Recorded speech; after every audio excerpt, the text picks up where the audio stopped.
Something very shocking recently happened to me, and I feel like I need to get this off my chest. My family situation has always been complicated, but things hit a breaking point recently, and I'm still trying to process it all. Growing up, I wouldn't say my family was rich, but we were definitely comfortable. My parents had stable jobs, owned a house, and seemed to handle their expenses without too much trouble. From the outside, everything looked fine. Inside, though, it was a different story. I have one sibling, my younger sister, who has always been the golden child.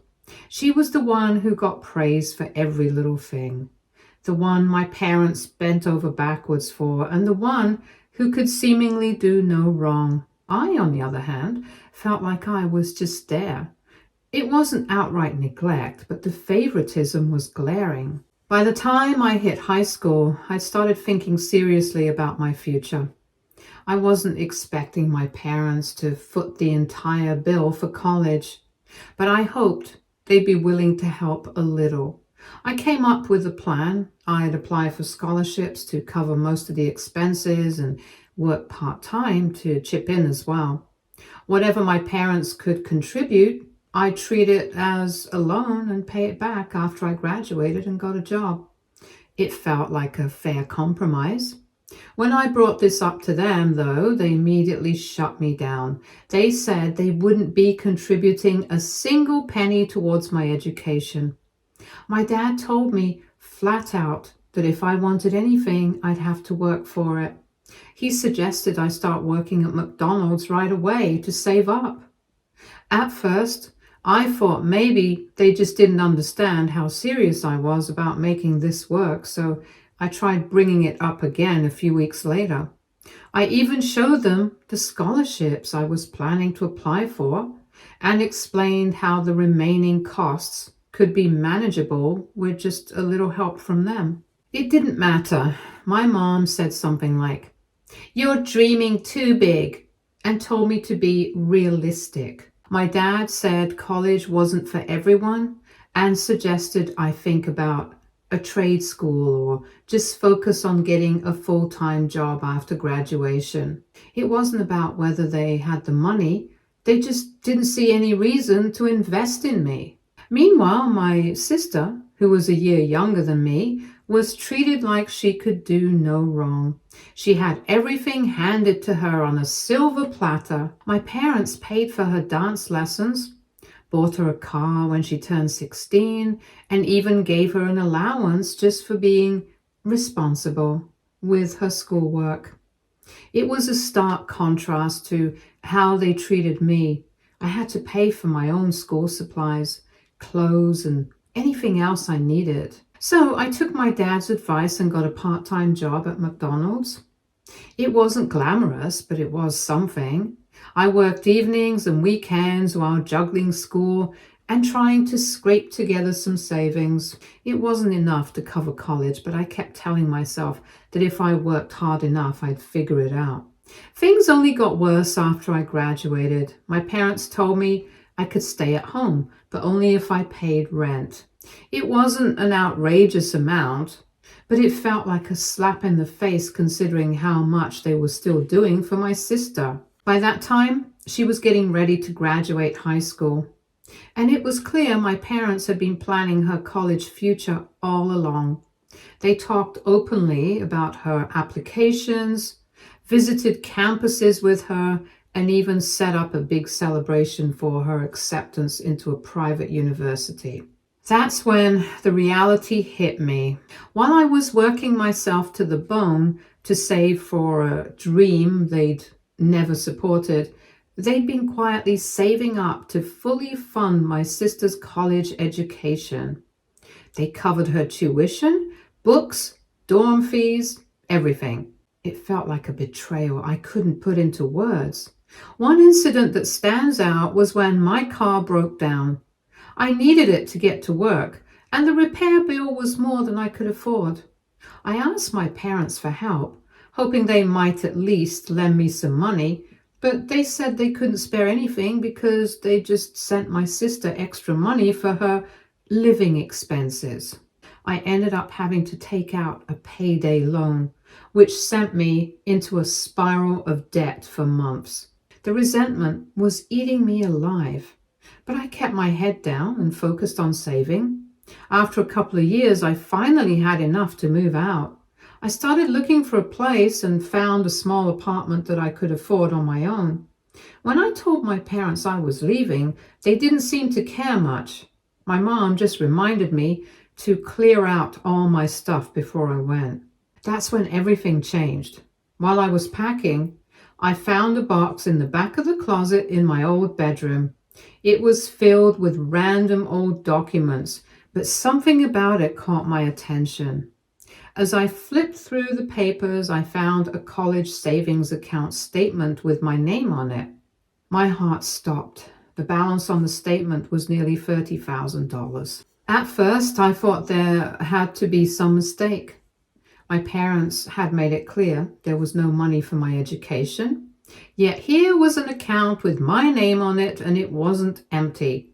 But then I noticed the withdrawal history. The account had been drained completely around the time my sister started college. I felt sick. It didn't take a genius to figure out what had happened. My parents had saved that money for me at some point. But when the time came, they decided my sister's education was more important. I confronted my mom about it immediately. Her face went pale when she saw the statement in my hand. She tried to come up with excuses saying they'd had to use it for household expenses. But the timeline didn't add up. It was clear they'd used the money to fund my sister's tuition. I didn't stick around to hear the rest of her excuses. I packed up the rest of my things and left. That night, I sat in my empty apartment, replaying everything in my head. I felt anger, sadness, and a deep sense of betrayal all at once. Since then, I've been talking to some friends about what to do next.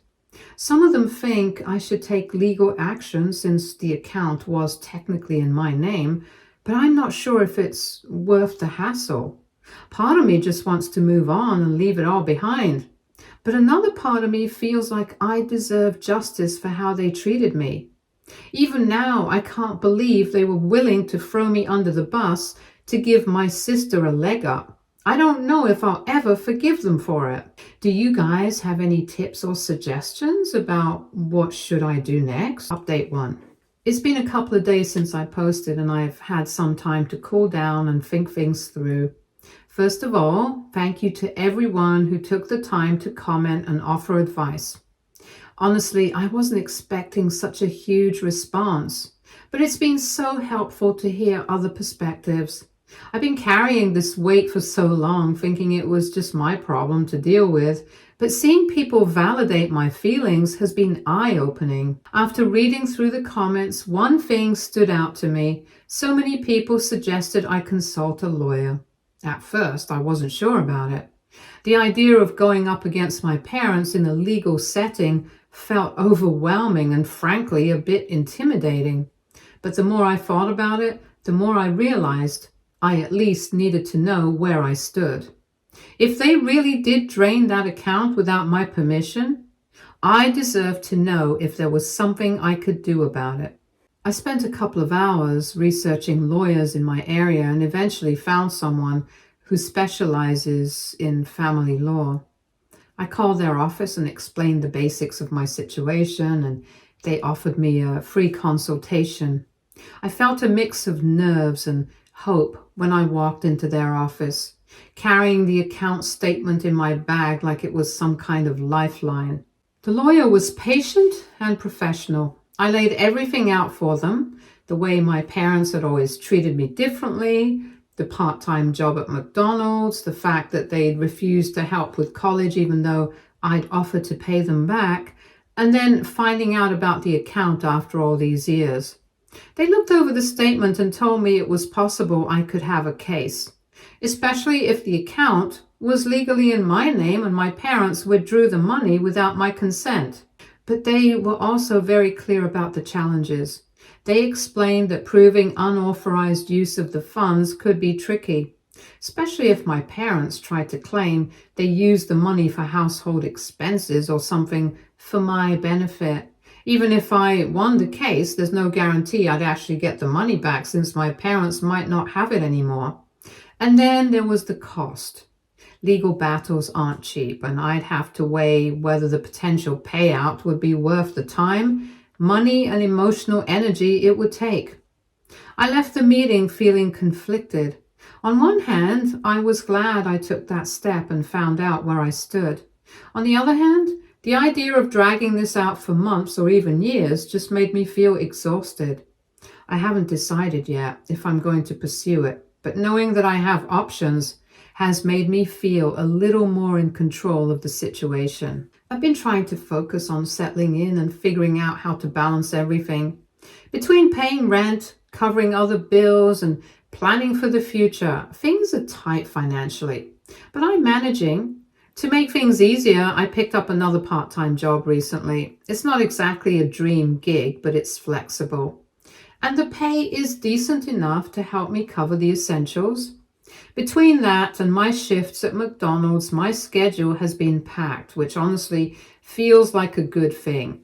Staying busy makes it easier not to dwell on everything that's happened, and every little bit I earn is one step closer to a more stable future. Another thing I've been thinking about is school. Even though my college plans were derailed back then, that dream never really went away. After everything with the account, I realized I couldn't just let my parents' choices define my future. If they won't invest in me, then I'll do it myself. I've started looking into going back to school part-time. It's not going to be easy, especially since I'm already juggling work and trying to stay afloat financially, but I'm determined to make it happen. I spent a whole evening researching local community colleges and programs that offer online courses. There's a lot to consider, like how I'm going to pay for it and whether I'll have the time to keep up with assignments. But I know that if I don't take this step, I'll regret it. I've also been looking into financial aid and scholarships, though it's overwhelming trying to figure out where to start. On top of everything else, I've been trying to sort through my feelings about my parents. I haven't contacted them since I moved out, and to be honest, I don't know if I want to. Part of me wants to call them and demand answers. How could they take something that was meant for me and just give it away without a second thought? But another part of me feels like there's no point. They've made it clear where their priorities lie, and I don't know if anything I say would change that. It's strange though, even after everything, there's still this small part of me that craves their approval.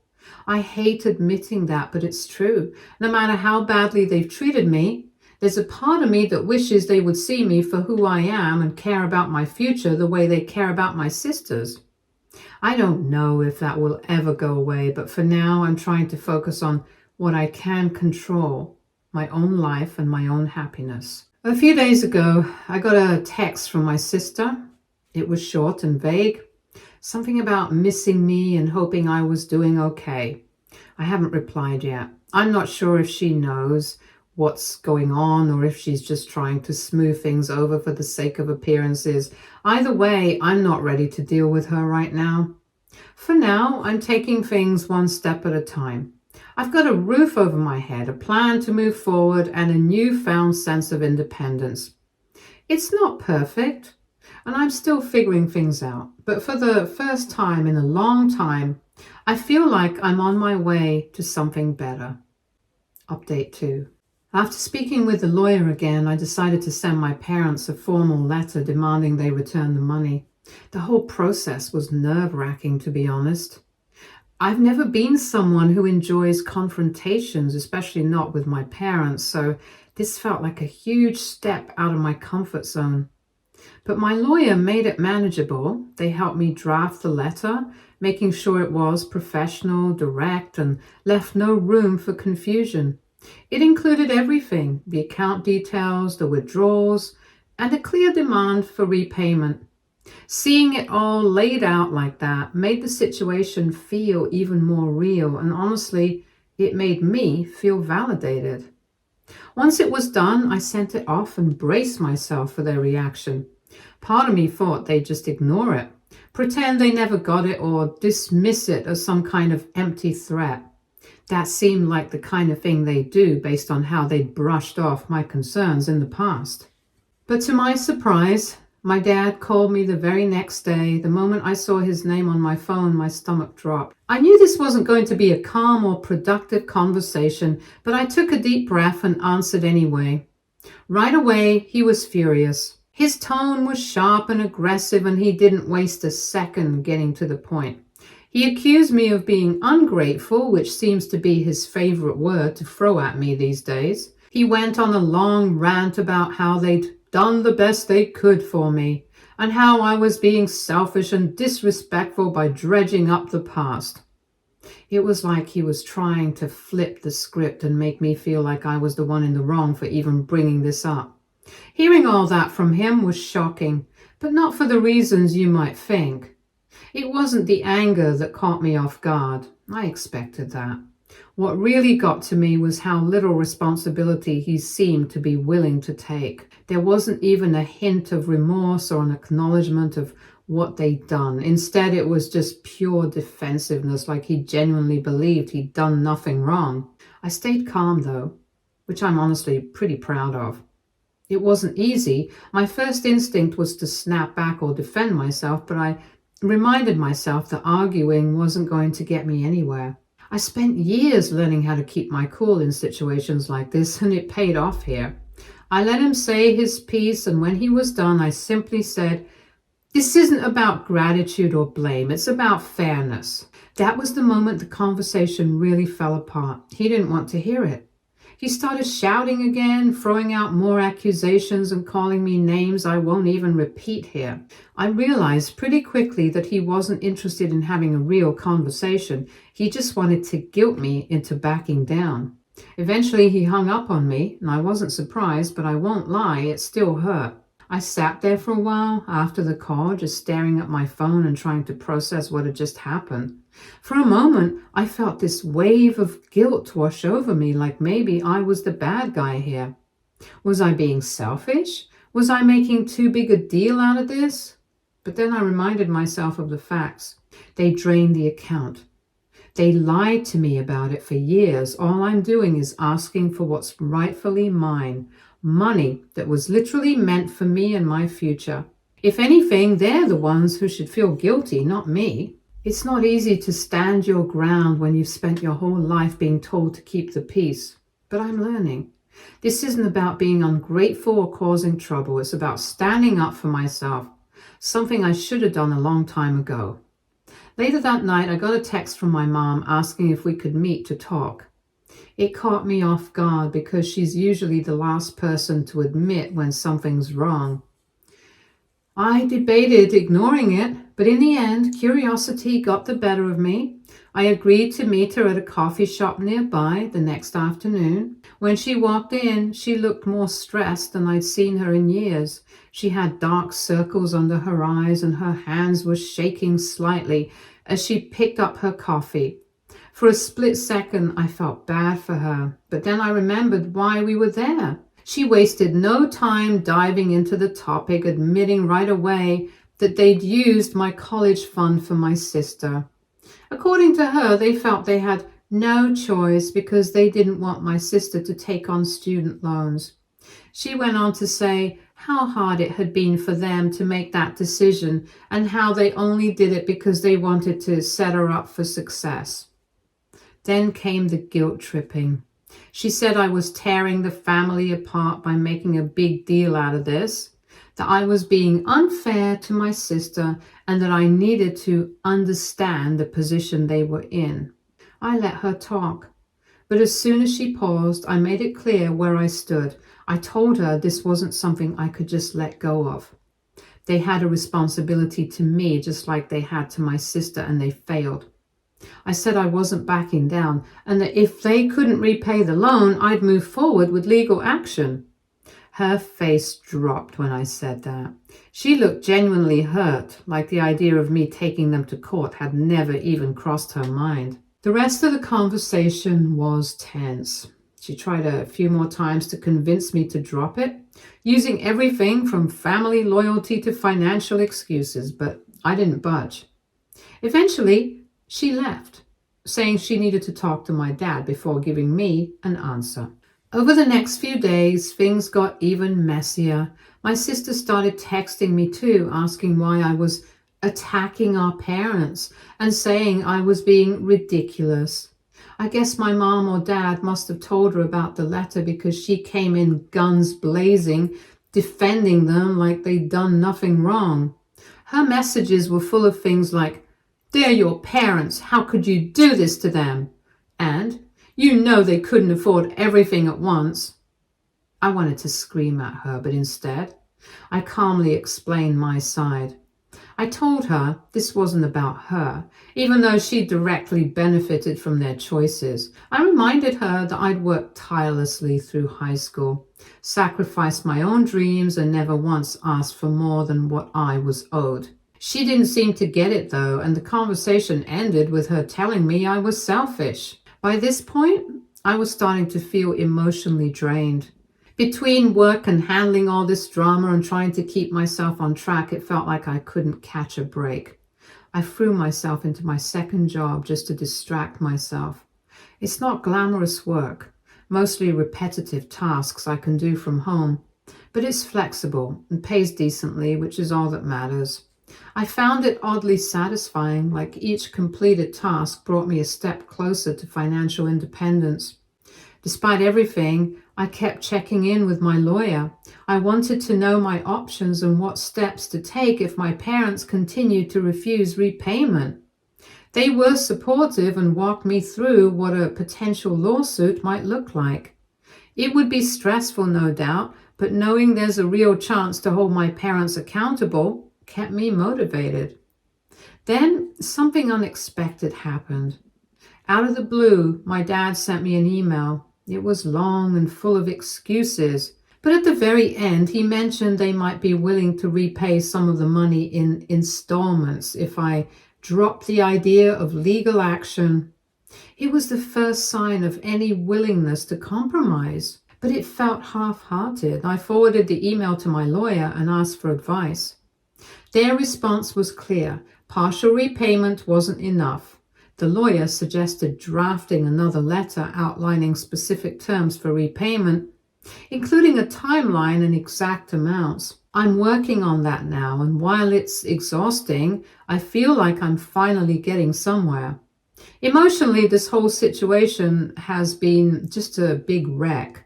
Some days I feel strong and determined, ready to fight for what I deserve. Other days I feel like I'm carrying the weight of the entire conflict on my shoulders. My parents and sister clearly think I'm the villain in this story, which is hard to shake off, but I keep reminding myself that I'm not asking for anything unreasonable. I'm asking for what was always meant to be mine. One small bright spot has been the support I've gotten from friends. A few of them have been incredible, checking in on me, offering advice, and even helping me navigate all the paperwork. One friend in particular suggested I start journaling to sort through my feelings, and it's been surprisingly helpful. Writing everything down has helped me process the anger, sadness, and even the lingering guilt. For now, I'm focusing on the practical stuff, getting through work, saving as much as I can, and preparing for whatever comes next. It's not easy, but I've made it this far, and I'm not about to give up now. Update 3. It's been another few days and things have taken a surprising turn, though not without a lot of twists and emotional turbulence along the way. After my last post, I kept pushing forward with my lawyer, determined to hold my parents accountable. I knew it was going to be an uphill battle, but I wasn't prepared for what we uncovered next. As part of gathering evidence, my lawyer requested more detailed account statements to fully understand the timeline of withdrawals and spending from the college fund. When the documents came in, I noticed something odd. A section listing the account's original source. It wasn't money my parents had saved themselves. It was left to me by my grandparents. I felt my stomach drop as I read those words. I never knew much about my grandparents because they both passed away when I was very young.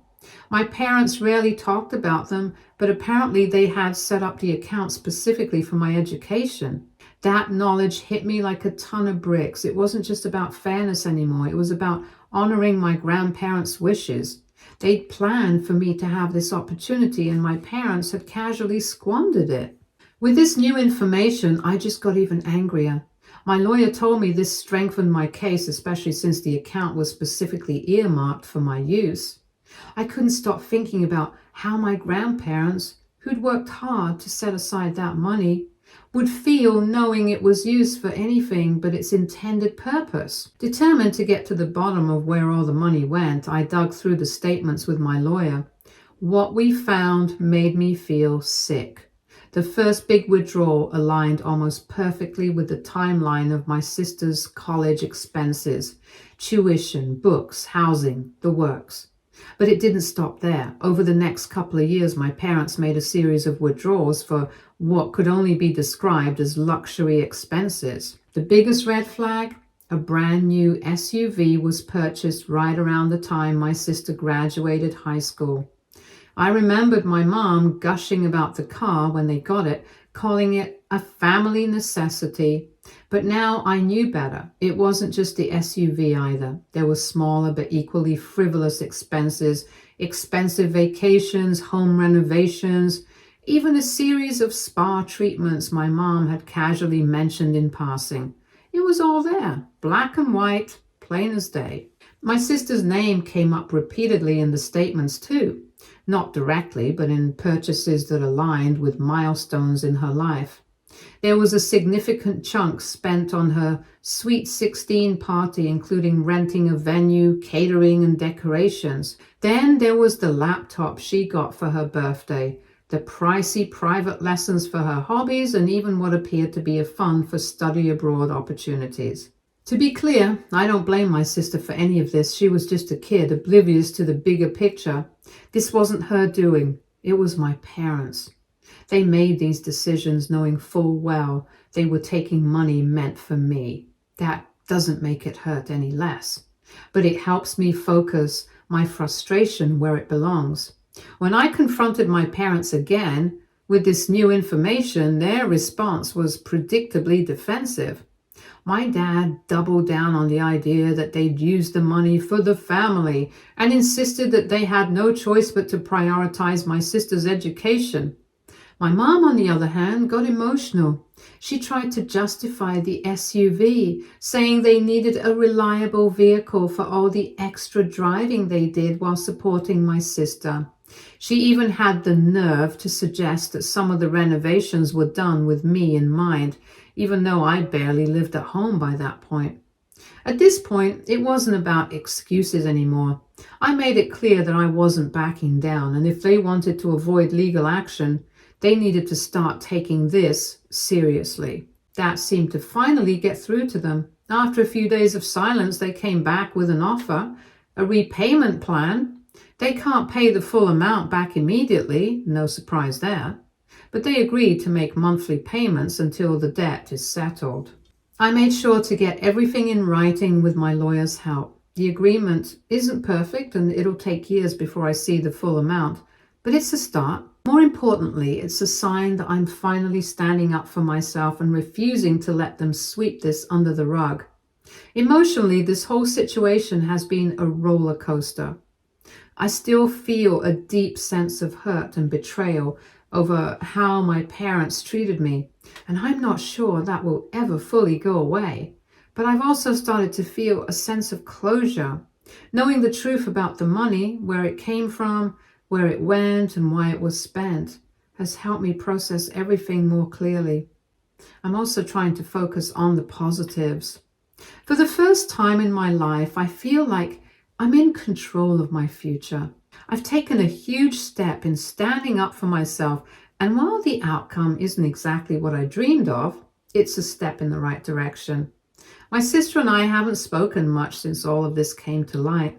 She knows about the repayment plan, but she hasn't said much about it, and I'm fine with that. I'm not angry with her. She didn't make the decision, and she probably doesn't even realize the full scope of what went on. If anything, I feel sorry for her because I think she's just as trapped in my parents' narrative as I once was. To anyone else dealing with toxic family dynamics, I want to say this: you're not alone. It's okay to stand up for yourself, even when it feels scary or uncomfortable. You deserve to be treated with respect, and you don't owe anyone blind loyalty, family or not.